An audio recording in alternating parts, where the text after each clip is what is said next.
हो जाए तो क्षमा करना। और मैं इतना कोई ज्ञान नहीं है, ना कोई बुद्धि है, ना मैं कुछ जानती हूँ। सिर्फ थोड़ी सी रीडिंग करूंगी, आप सहयोग करना प्रभु जी।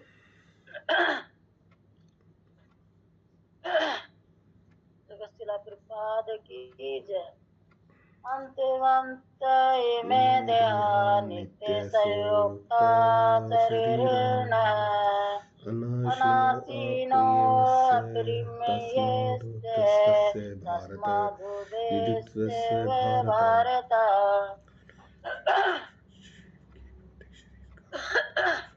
अंतवत नासवान इमे ये सब देहा भौतिक शरीर नित्य स्वरूप उक्ता कहे जाते हैं।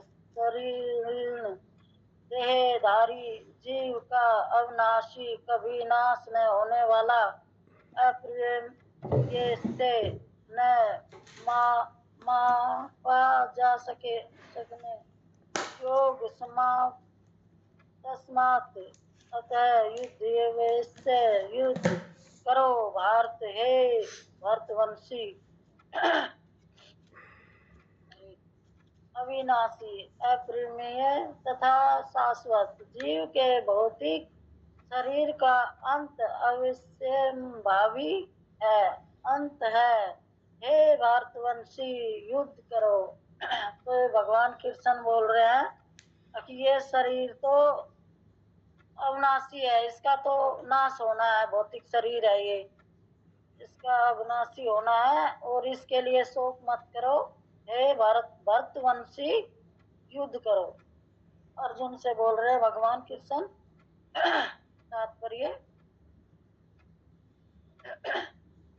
भौतिक शरीर स्वभाव से नाशवान है, यह तत्क्षण नष्ट हो सकता है, और 100 वर्ष बाद भी यह केवल समय की बात है।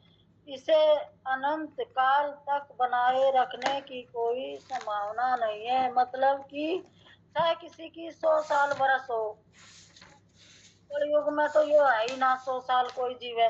लेकिन पहले के आदमी जी सके थे चाहे 100 साल की उम्र हो, लेकिन अंत तो होना है इसका। ये नाशवान है भौतिक शरीर, ये सदा अमर नहीं रह सकता। तो इसको यहाँ आया है तो इसको जाना भी है, इसकी मृत्यु जरूर होनी है। किंतु आत्मा इतना सूक्ष्म है कि इसे शत्रु देख भी नहीं सकता। मारने की तो मरना तो दूर रहा। जैसे कि पिछले श्लोक में कहा गया है, यह इतना सूक्ष्म है कि कोई इसके मापने की बात सोच भी नहीं सकता। कि पिछले श्लोक में जो पीछे गया, इसमें यही बता रहे थे, दार्शनिक और वैज्ञानिक ने कोशिश की थी, लेकिन इसका कोई अता और ना इसने कोई नाप सका। इसकी लंबाई चौड़ाई कुछ भी नहीं जान पाते इसके बारे में। ये इतनी सूक्ष्म आत्मा है, और इसे शत्रु न देख भी नहीं सकता, और मारना तो दूर रहा। तो शत्रु हो चाहे कोई भी हो, इस आत्मा को कोई देख ही नहीं पाता है कि आज तक ना या किसी ने देखी है। तो और यह सूक्ष्म है कि इसमें इतना ना ये नाप किया जा सकता है इसका, ना इसके बारे में कुछ भी ना बता सके, ना नापा जाए, ना तोला जाए, कुछ ना किया जाए इसका। अतः दोनों ही दृष्टि से शोक का कोई कारण नहीं है। तो इसमें यही बता रखा है कि आत्मा सूक्ष्म है, और आत्मा और ये शरीर नष्टभर है। तो आत्मा कभी मरती नहीं है कि वो अर्जुन शोक कर रहा है कि नहीं। तो आत्मा, भगवान बोल रहे हैं कि नहीं, आत्मा मरती है और ना इसका विनाश होता है। और दृष्टि श्लोक से के ये तो कारण ही यह क्यों नहीं, जीव जिस रूप में है न तो उसे मार सकता है, और न ही शरीर तो ना छोड़े कि कोई इसके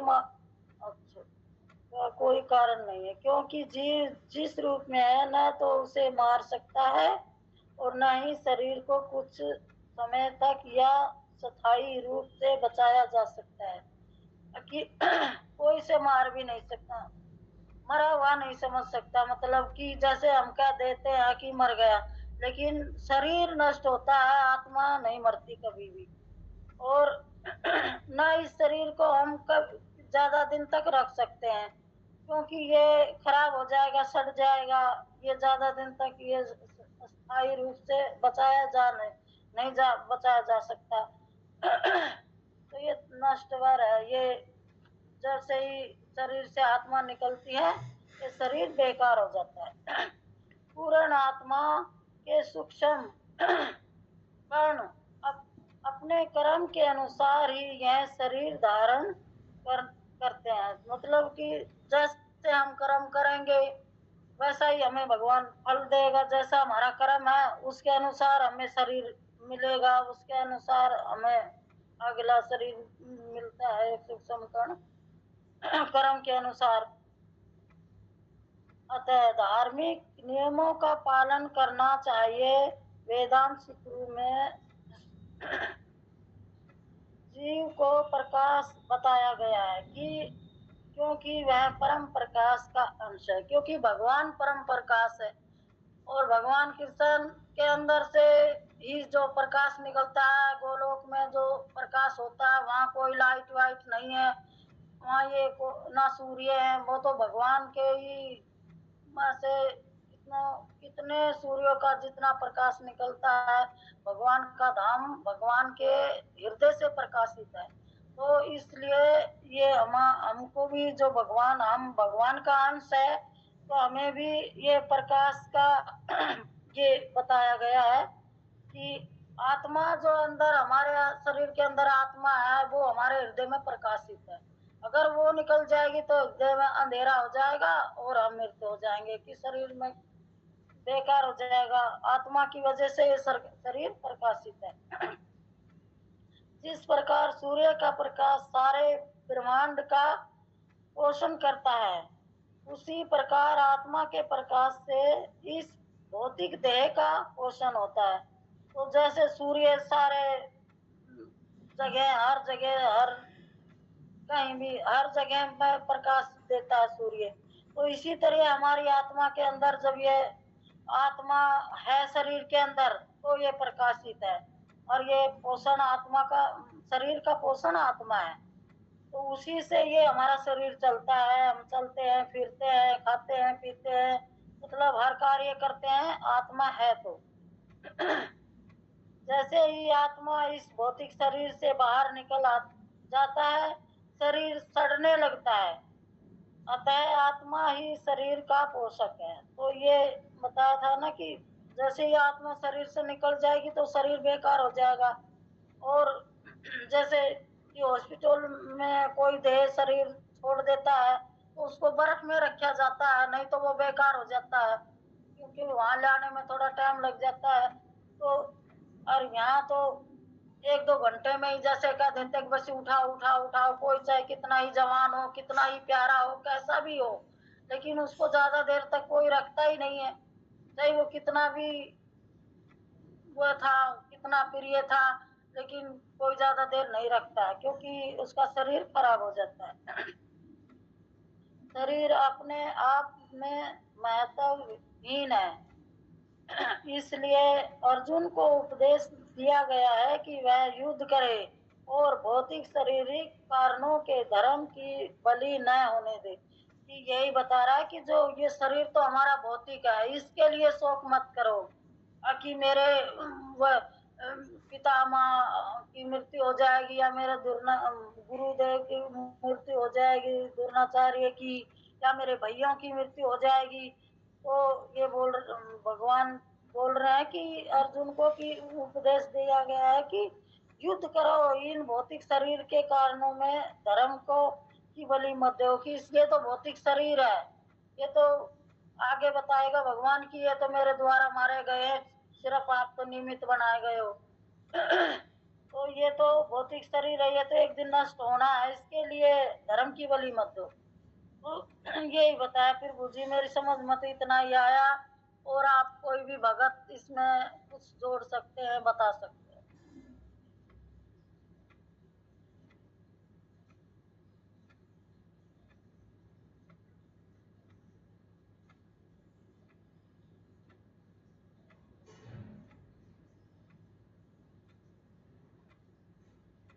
आगे करूं प्रभु जी? हरे कृष्णा। अरे अखिल प्रभु जी, आप कुछ प्रकाश डाले इस श्लोक में। हरे कृष्णा प्रभु जी, दंडवत प्रणाम सभी भक्तों को चरणों में प्रभु जी, इस बहुत ही सुंदर श्लोक भगवान बोल रहे हैं, क्योंकि अर्जुन युद्ध क्षेत्र के अंदर आकर के मोह के प्रभाव में आ जाते हैं और जो उनका धर्म है, युद्ध करने का जो धर्म है, उस धर्म से जो है वो विमुख हो जाते हैं। तो भगवान पहले तो उनको डांटते हैं और उसके बाद धीरे धीरे करके उनके जो प्रत्येक जो संशय है उनका समाधान करने का प्रयास करते हैं। और भगवान इस श्लोक में बता रहे हैं तो अर्जुन को कि आप जिससे मोह कर रहे हो वो वास्तव में जो है ना रियल तत्व नहीं है ना। मतलब रियल तत्व क्या है? आत्मा है। और आपके जो शोक का कारण है वो क्या है?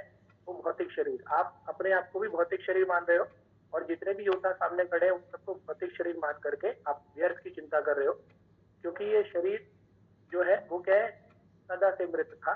और भगवान ये भी बता रहे हैं, पिछले श्लोकों में भगवान ने बताया कि कोई ऐसा समय नहीं था कि तुम ना रहे हो, मैं ना रहा हूँ, या ये योद्धा ना रहे हो, और भविष्य में कभी आगे ऐसा समय नहीं रहेगा कि तुम नहीं रहोगे या मैं नहीं रहूंगा या ये योद्धा नहीं रहेंगे। तो भगवान इसके माध्यम से अर्जुन को ये बताते हैं पहले कि जो वास्तव में जो इकाई है, जो जीवित इकाई है या जो वास्तव में रियल तत्व है वो क्या है? आत्मा है। तो भगवान यही चीज यहाँ पर आके बता रहे हैं कि जो भौतिक शरीर की जो स्थिति होती है वो तो सदा से ही मृत रहता है, वो कभी जीवित होता ही नहीं है। उसमें जो जीवन की इकाई है वो क्या है? आत्मा है। जब उस भौतिक शरीर के अंदर आत्मा आ जाती है तो वो जीवित कहलाता है, और उस आत्मा के निकल जाने पर क्या है? वो शरीर मृत हो जाता है। जब तक उस शरीर के अंदर आत्मा है तो वो सारे के सारे कार्य करता है ना। और जैसे ही वो आत्मा निकल जाती है वो शरीर डिकम्पोज होने लगता है, यानी कि वो सड़ने लगता है। तो भगवान ये चीज कहते हैं कि अर्जुन, जो आत्मा है उसका, क्योंकि हमने परिमाण देखा था कल वाले श्लोक में कि जो केश का अग्र भाग है उसका 10,000वां हिस्सा होता है। तो अर्जुन, वो इतना छोटा, इतना सूक्ष्म अंश है कि उसको आप देख भी नहीं सकते, नाप भी नहीं सकते हो। और जब आप उसको देख ही नहीं सकते हो तो कैसे संभव है कि उसको कोई मार सकता है ना। तो आत्मा क्या है? नश्वर नहीं है। आत्मा नित्य है, शाश्वत है, उसको आप कभी मार ही नहीं सकते। ये अपने कर्म के आधार पर क्या होता है? एक शरीर को छोड़ के दूसरे शरीर में चला जाता है। और ये बहुत अच्छा अवसर है क्योंकि तुम क्षत्रिय हो, तुम अपने धर्म का पालन करो। और आपका जो धर्म क्या है? मैं स्वयं आपको आदेश दे रहा हूँ कि आप युद्ध करिए। और एक क्षत्रिय का धर्म यही होता है, क्योंकि आप यहाँ पर धर्म का पालन करने के लिए मेरे निमित्त मात्र बने हुए हैं। और जब आप क्या करेंगे? आप इनके शरीर को, क्योंकि आप इनकी आत्मा को तो मार ही नहीं सकते हैं, आत्मा तो अविनाशी है ना। आत्मा क्या है? नित्य है। तो आप क्या करेंगे? इनके शरीर को ही मारेंगे और इससे आप इनका भला ही करेंगे, क्योंकि हो सकता है ये आगे जाकर के, क्योंकि जैसे भीष्म है, द्रोण है, ये तो क्या है? बहुत ही ज्यादा ज्ञानी भी है और धर्मात्मा है। तो हो सकता है ये क्या है? जाकर के उच्च लोक में जाए या ये आध्यात्मिक शरीर को प्राप्त करे। तो आप एक तरह से इनका भला ही करेंगे। और जितने भी क्षत्रिय यहाँ पर एकत्रित हुए हैं वो जब युद्ध क्षेत्र में मारे जाएंगे तो इनको भी स्वर्ग लोक की प्राप्ति हो सकती है। तो आप क्या है? केवल निमित्त मात्र बनिए और अपना जो परम धर्म है युद्ध करने का, उस धर्म को पूर्ण कीजिए। हरे कृष्णा। आपको तो प्रभु जी, बस इतना ही समझ पाया मैं।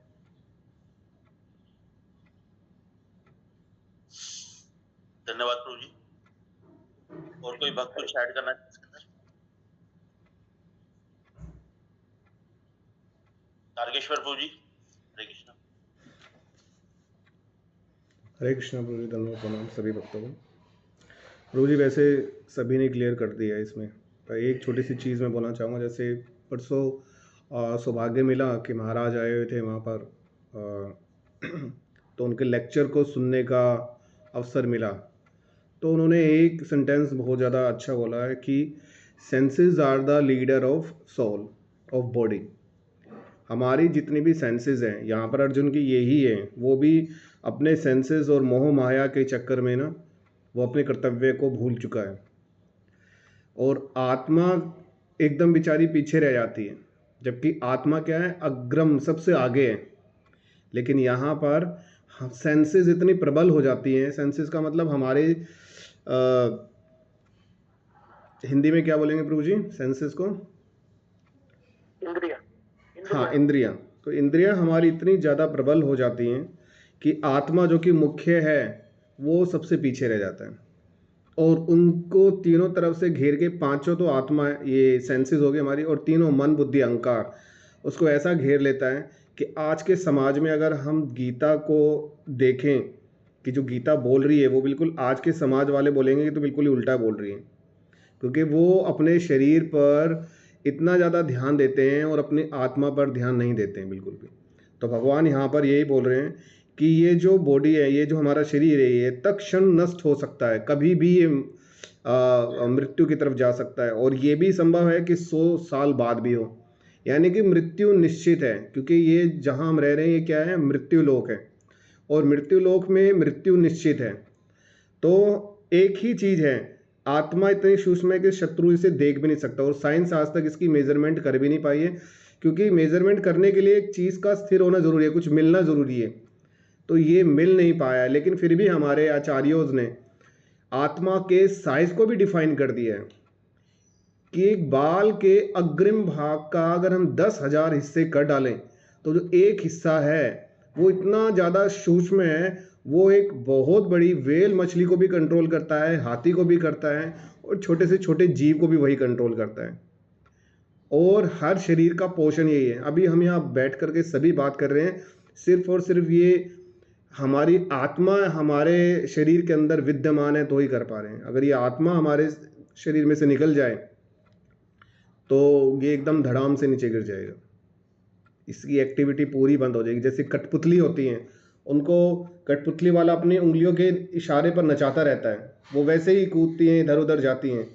तो ऐसे ही हमारा शरीर सिर्फ आत्मा के से ही सब कुछ चल रहा है, और सब कुछ होते हुए भी इसकी तरफ ध्यान नहीं दिया जाता। हम लोग देखा, आप आज कल देखा होगा आप लोगों ने कि शहरों में ये ब्यूटी पार्लर बहुत ज़्यादा हो गए हैं। ये कलयुग की निशानियां हैं, और कलयुग की एक निशानी ये भी है कि आने वाले समय में जो लोग होंगे वो अपनी बड़ी बड़ी दाढ़ियाँ रखेंगे, बड़े बड़े लंबे लंबे बाल रखेंगे, और ये फैशन में आ रहा है। और हर तीसरी चौथी दुकान आजकल बार्बर की और ब्यूटी पार्लर की है। क्या हम शारीरिक सौंदर्य पर इतना महत्व कर रहे हैं?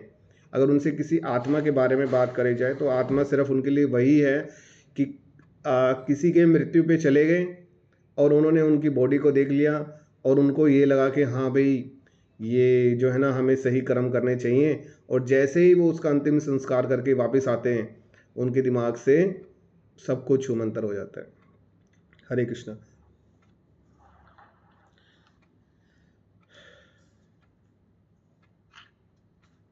करूं फिर विधि आज्ञा?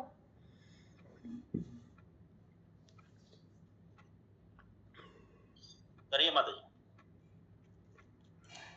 ये नम वेति अंतरम ये च एनं मन्यते हतम् उभो तो न विजानीतो अनायमन्ति न अन्यते। ये जो एनम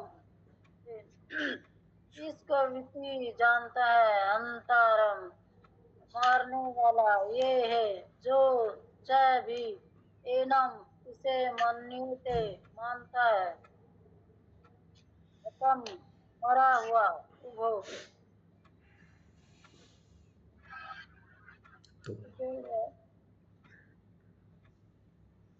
दोनों तो वेच न कभी जानी। कोई बोलना चाहता है?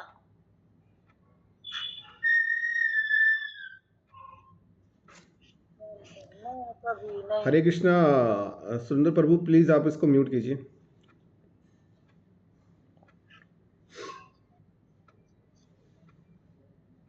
हंति मरता है, न नहीं अन्यते मारा जाता है। तो अनुवाद करते हैं, जो इस जीवात्मा को मारने वाला समझता है तथा जो इसे मरा हुआ समझता है, वे दोनों ही अज्ञानी हैं। जो मारने वाला है वो भी अज्ञानी है कि वो सोचता है कि मैंने इसको मार दिया, लेकिन जो मरा हुआ समझता है वो भी अज्ञानी है कि ये मर गया। लेकिन आत्मा कभी न मरती है, न कटती है, न जलाई जाती है, न सुखाई जाती है, न भिगोई जाती है। आत्मा कभी नहीं मरती, सिर्फ शरीर नष्ट होता है, क्योंकि आत्मा न तो मरता है और न मारा जाता है। तो यही बताया है इसमें।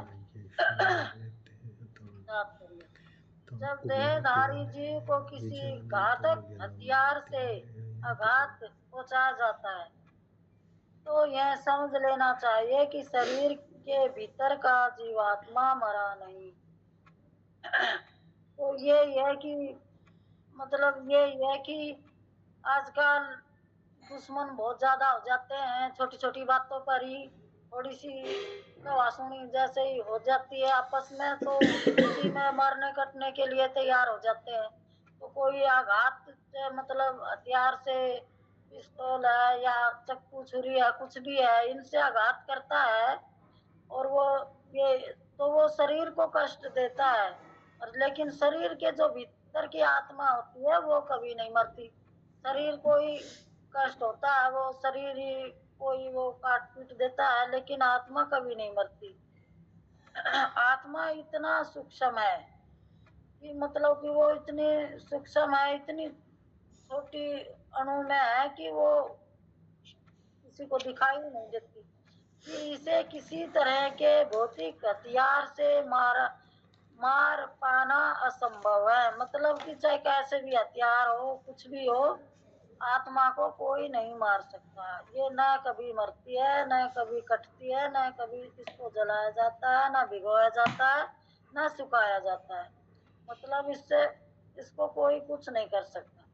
जैसा कि अगले श्लोकों में स्पष्ट हो जाएगा, न ही जीवात्मा अपने आध्यात्मिक स्वरूप के कारण बद्ध है जिसे मारा जाता है, और या जिसे मरा हुआ समझा जाता है। मतलब ये अनुवाद में जो बताया था कि वे दोनों ही मूर्ख हैं। जो जो मारता है कि मैंने मार दिया, उस हो जाता है कि हाँ मैंने इसको मार दिया, और एक समझता है कि ये तो मर गया, तो वह दोनों ही मूर्ख है।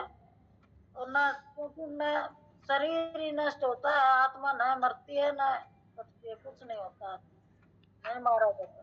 वह केवल शरीर होता है, शरीर ही नष्ट होता है, आत्मा नहीं होती। किंतु इसका तात्पर्य शरीर के वध को प्रोत्साहित करना नहीं है। वैदिक आदेश है, मा हिंसयाते सर्वभूतानि, किसी भी जीव की हिंसा न करो। मतलब किसी भी जीव की हमें हिंसा नहीं करनी चाहिए, कभी किसी के बारे में गलत नहीं बोलना चाहिए।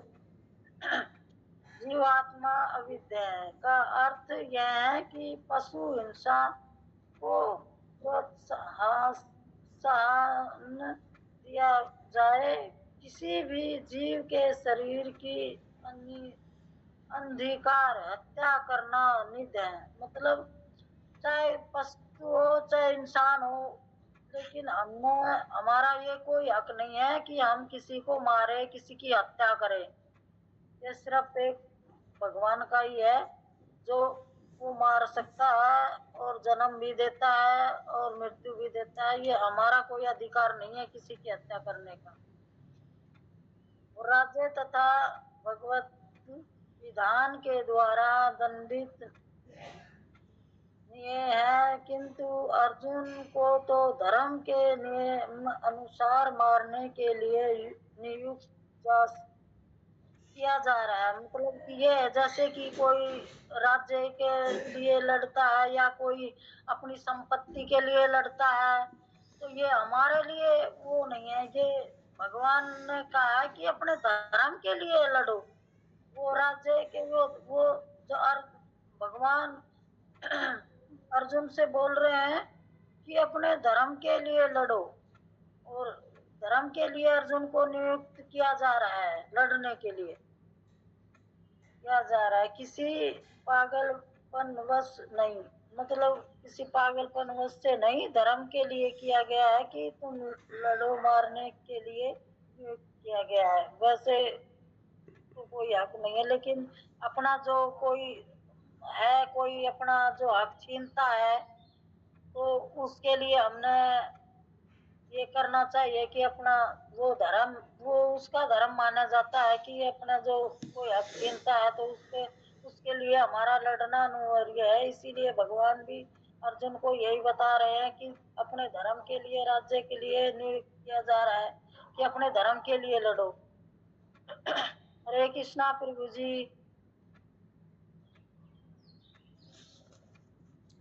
हरे कृष्णा। सुरेंद्र रावत प्रभु जी, आप कुछ बोलना चाह रहे हैं?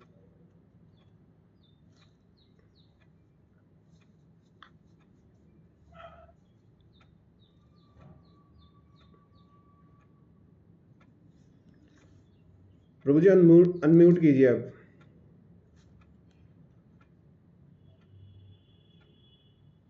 अनम्यूट करो। कौन से अध्याय, कौन सा श्लोक है? प्रभु जी ये अध्याय 2 है और श्लोक संख्या 19 है अभी। ओके।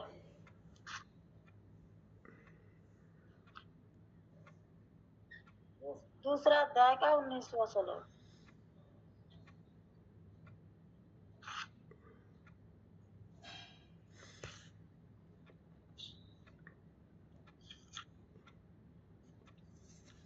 कोई भी भक्त इस के ऊपर कुछ प्रकाश डालना चाहे, कुछ ऐड करना चाहे?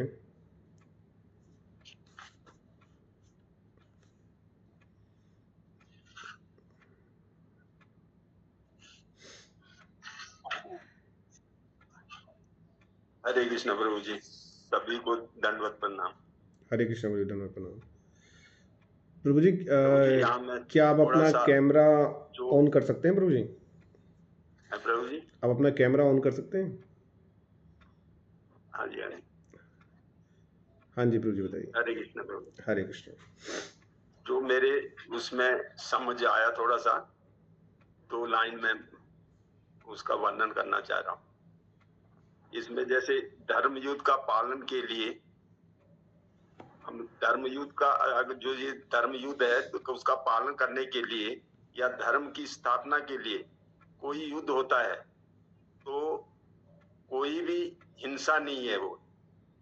तो अगर कोई अधर्मी है तो उसका नाश होता है, तो वो ना हमें उसका पाप लगता है, ना हमें उसे कुछ उसका यानी कुछ ना कोई हानि होती है।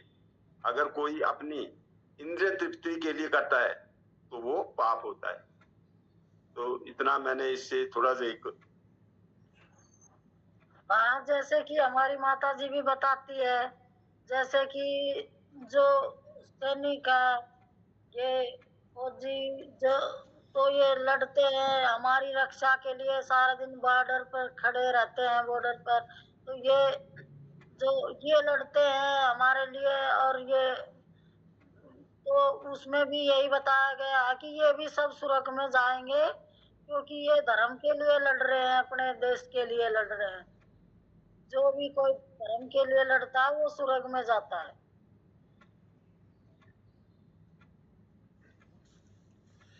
और कोई भक्त कुछ? गौरव प्रभु जी आप, सीमा माता जी आप।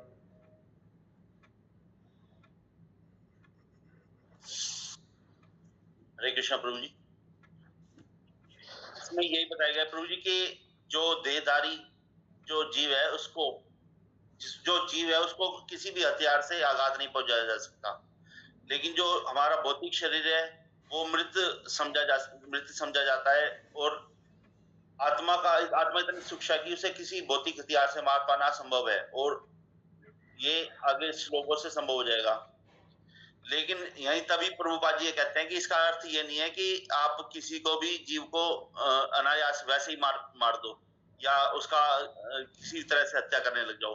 तो वो इसलिए होता है कि ये जो बताया गया श्लोक के अंदर, ये उनके लिए है जो अधर्म के लिए युद्ध कर रहे हैं, अधर्मियों को नाश करने के लिए उनका नाश करने के लिए, ना तो जैसे कि आराध्य प्रभु जी ने बताया कि वो उनको मारना कोई अधर्म नहीं है, उसको ना उसके लिए ना तो कोई दंड दिया जाता है और ना ही कोई उसके लिए पाप चढ़ता है। तो यहाँ जो अर्जुन के समक्ष जितने भी योद्धा खड़े हैं वो अधर्मी है, उनको नाश करना भगवान के नियम के अनुसार उनको दंड मिलना ही चाहिए। हरे कृष्णा प्रभु जी, बस यही कहना था। हरे कृष्णा। यहाँ पर है ना, भगवान जो बोल रहे थे, देखो भगवान ने कैसी स्थिति यहाँ पर क्रिएट की है। भगवान ने स्थिति की एक सेना को दूसरे सेना के सामने खड़े कर दिया। हमारे अब व्यवस्था में भी अगर हम देखें, एक जैसे माता जी ने बताया कि बॉर्डर पे खड़ा हुआ सैनिक अगर हमारी रक्षा के लिए दुश्मन को मारता है तो उसको हत्या नहीं बोलते। और यहाँ पर अगर हम इंटरनली देखें, हम लोग जैसे सिविलियन हैं और हमारा किसी ने बहुत बुरा कर दिया और हमारा बिल्कुल दुश्मन है, वो हर गलत कार्य कर रहा है, तो अगर मैं उसको मार दूंगा तो क्या ये सही होगा या नहीं होगा?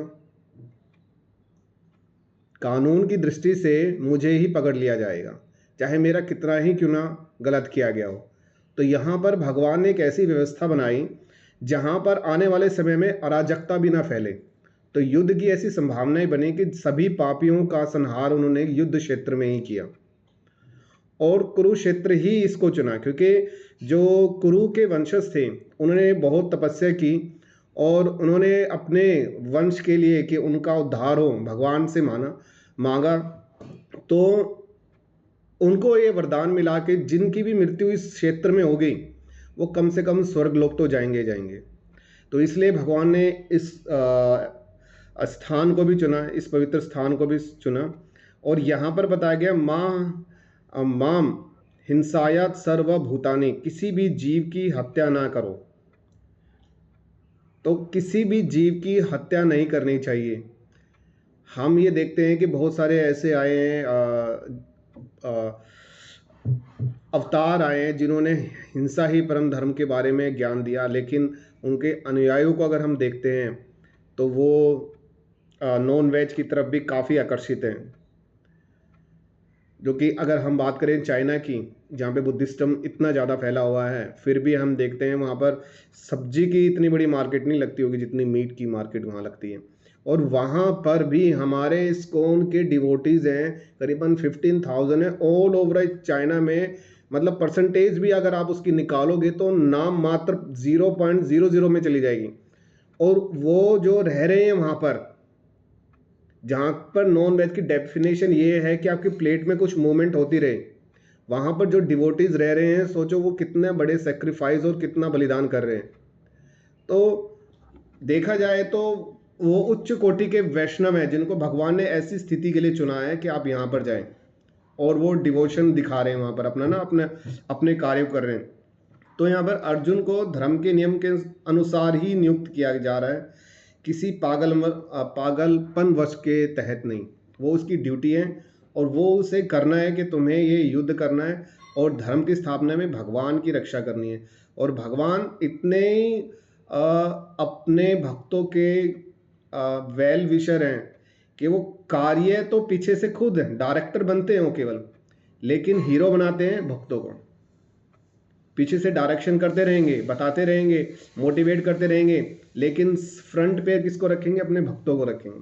उन्हीं का नाम रोशन होगा, उन्हीं की कीर्ति फैलेगी। हरे कृष्णा प्रभु जी। अगर किसी और को भी कुछ ऐड करना है तो प्लीज।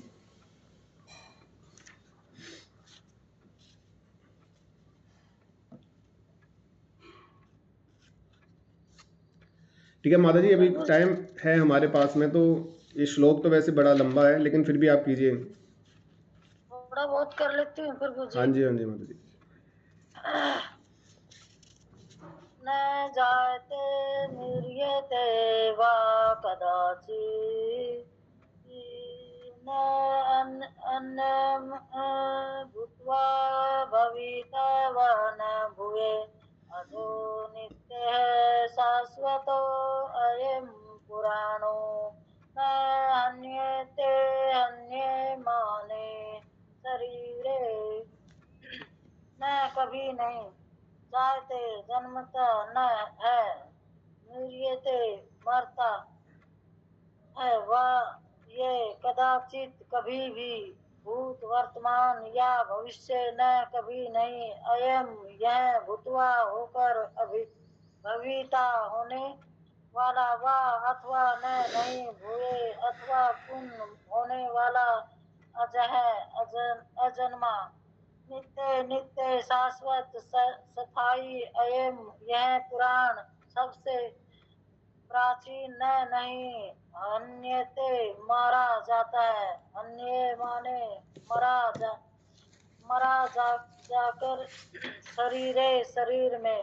हरे कृष्ण। अनुवाद। आत्मा के लिए किसी भी काल में न तो जन्म है न मृत्यु, वह न तो कभी जन्मा है न जन्म लेता है और न जन्म लेगा।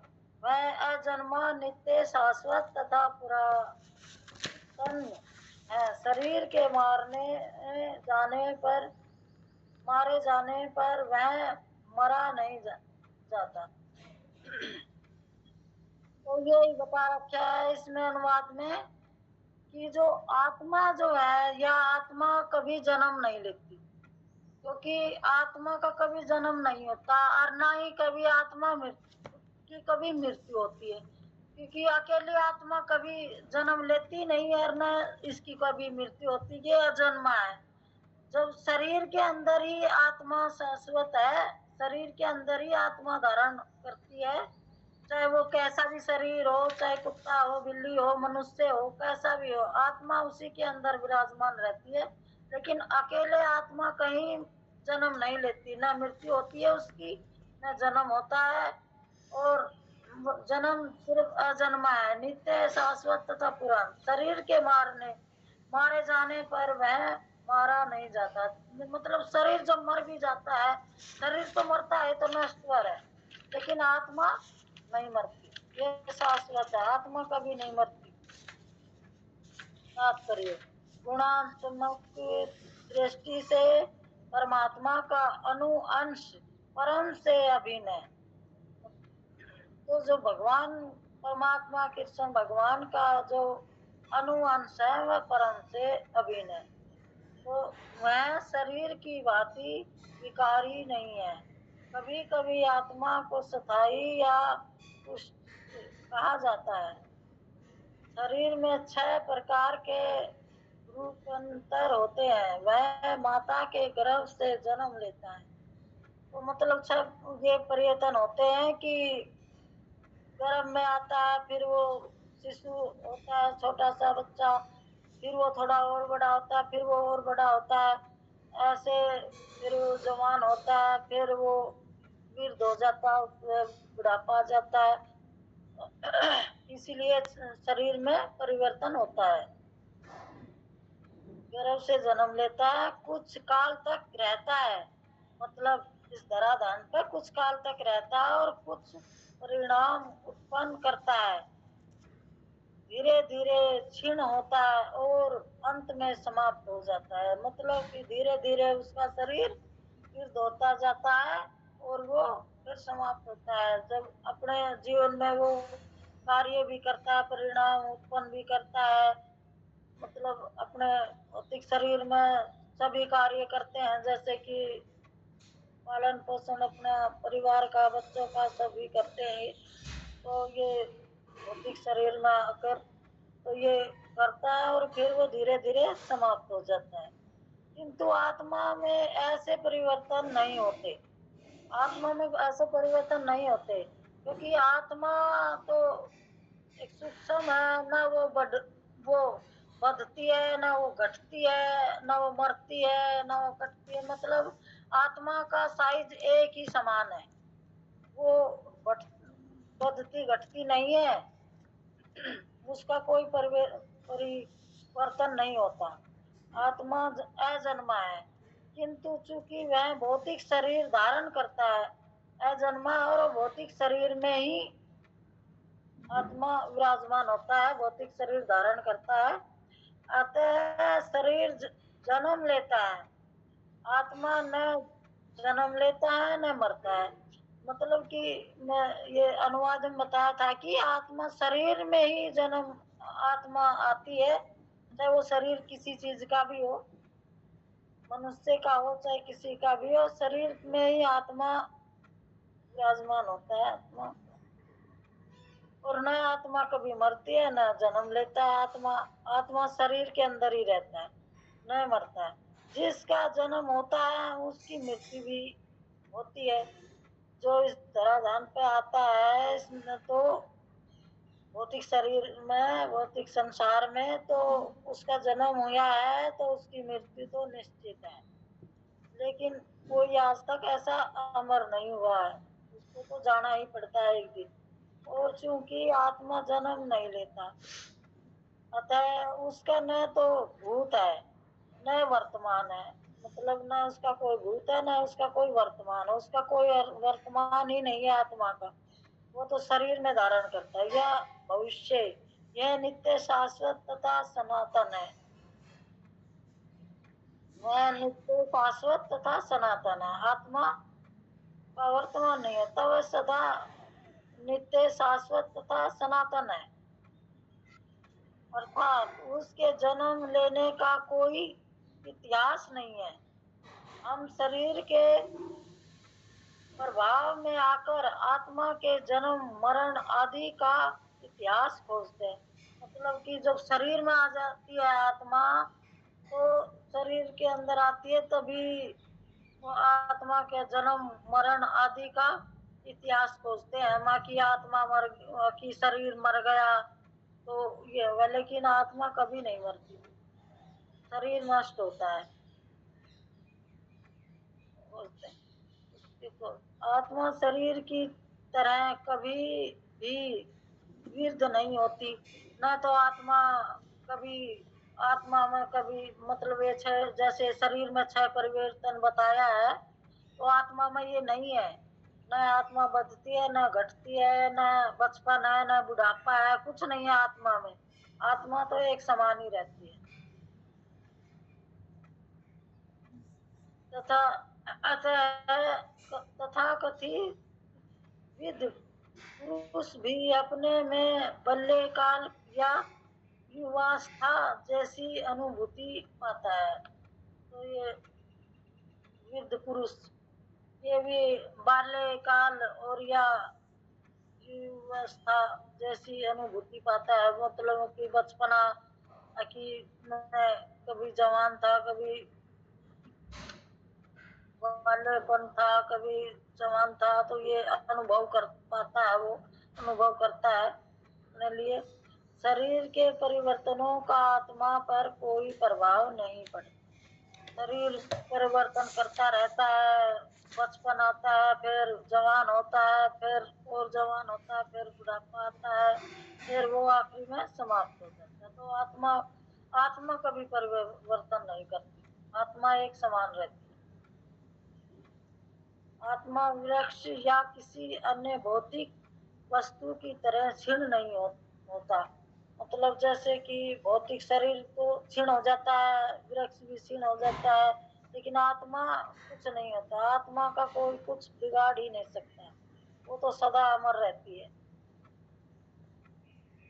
आत्मा की कोई सृष्टि नहीं होती। मतलब जैसे कि सृष्टि, मतलब जैसे कि शरीर, जैसे हम भौतिक शरीर है तो हमारा तो संतान होती है तो सृष्टि बढ़ती है, परिवार बढ़ता है। तो लेकिन आत्मा की कोई सृष्टि नहीं बढ़ती, क्योंकि आत्मा में कोई ये परिवर्तन है ही नहीं। आत्मा तो शरीर के अंदर ही है, उसी में परिवर्तन करता है, शरीर के अंदर ही नहीं होती। शरीर को सृष्टि संतानें हैं, मतलब शरीर में होती है। ये जो हमारा भौतिक जो शरीर है, इसमें संतानें होती है, उसमें सृष्टि का उत्पन्न होता है। और वे भी व्यष्टि आत्माएं हैं, वे भी व्यष्टि आत्माएं, और शरीर के कारण वे किसी न किसी की संतानें प्रतीत होती है। मतलब जैसा कि शरीर है, चाहे मनुष्य का शरीर है, चाहे कुत्ता बिल्ली का शरीर है, संतानें तो सभी उत्पन्न करते हैं ना। तो किसी न किसी भी शरीर में संतानें प्रतीत होते हैं। तो मतलब हर शरीर में संतानें होती है, तो शरीर की वृद्धि आत्मा की उपस्थिति के कारण होती है, किंतु आत्मा के न तो कोई उपवृद्धि है और न ही उसमें कोई परिवर्तन होता है। तो मतलब ये सब उपवृद्धि है, आत्मा वो भी शरीर के अंदर ही होती है। आत्मा के अंदर कुछ नहीं होता, ना कोई परिवर्तन होता है, ना उपवृद्धि होती है, इसमें कुछ नहीं होता। अंत आत्मा शरीर के 6 प्रकार के परिवर्तन से मुक्त है। मतलब कि जो ये शरीर जो हमारा है, ये 6 परिवर्तन करता है, आत्मा नहीं करती। आत्मा तो एक ही समान रहती है, वो न जवान न बुढ़ापा, न कटती है, न जलाई जाती है, न मारी जाती है, कुछ नहीं होता। आत्मा तो एक समान ही सूक्ष्म रहती है। कठोपनिषद में 1.2.18 इसी तरह का एक श्लोक आया है। हरे कृष्णा प्रभु जी, आज्ञा करूं? नहीं माता जी, आज इतना ही काफी है, क्योंकि टाइम भी हो रहा है ना। कोई भी ऐड इसमें कर सकते हैं, मेरे को तो इतनी बुद्धि है, मेरे माँ इतने ज्ञान कुछ नहीं है प्रभु जी। सीमा माता जी, आप कुछ बताइए। हरे कृष्णा प्रभु जी, सभी भक्तों के चरणों में कोटि कोटि दंडवत प्रणाम।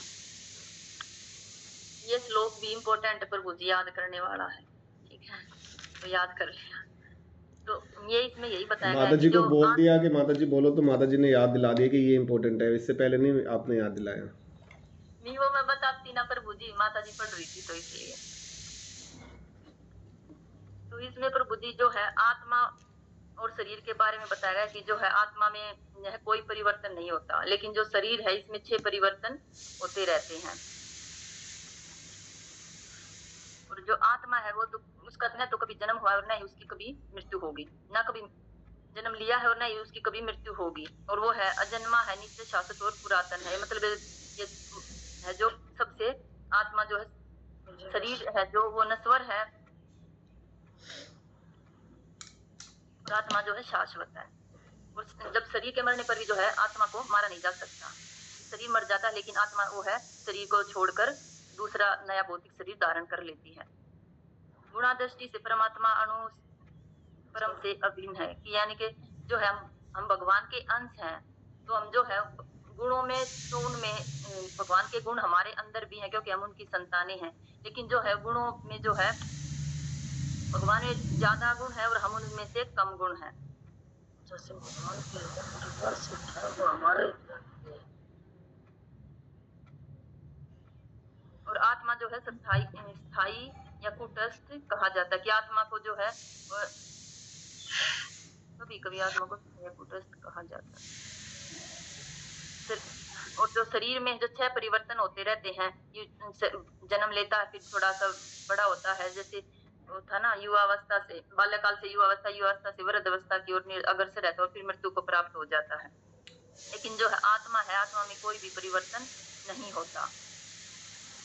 आत्मा जो है पुराने शरीर को छोड़कर फिर नए शरीर की मृत्यु होने पर जो है आत्मा पुराने शरीर को छोड़कर नया शरीर धारण कर लेती है।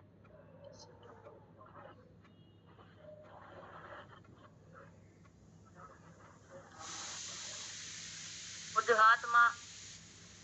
आत्मा ने कि जन्म लिया हो, ऐसा कोई इतिहास भी नहीं, कि ऐसा हमने कभी नहीं सुना कि जो है आत्मा ने का जो है जन्म है, जैसे वो जैसे पुराने राजा महाराजा थे, जैसे अशोका थे, और उन सब का जैसे इतिहास मिलता है कि भाई उन्होंने जन्म लिया, उन्होंने इतने साल तक शासन किया। जैसे हम देखते हैं कि भगवान राम थे या जो भी अवतार आए उनका भी हम इतिहास रहता है। लेकिन जो है आत्मा का कभी ये नहीं कि भाई आत्मा ने इसका पुराना इतिहास कि उन्होंने जन्म लिया है। सिर्फ शरीर है और शरीर ही जन्म लेता है, और जो है उसी का जो है इतिहास रहता है, उसी का जैसे अब नाम है। अब जैसे कोई मर जाता है तो उसके बाद बोलते कि भाई जो है वो इतना अच्छा था, ये था, तो उसके बारे में कोई आत्मा के बारे में कोई बात नहीं करता, वो उसके शरीर के बारे में बात करता है। आत्मा में कभी भी वृद्ध नहीं होता तथा कभी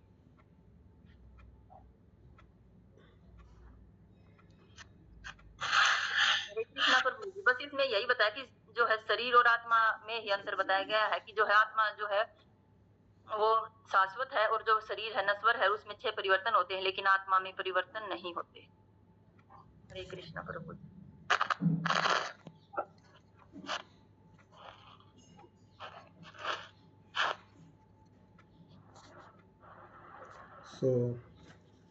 सभी भक्तों का बहुत बहुत धन्यवाद। आज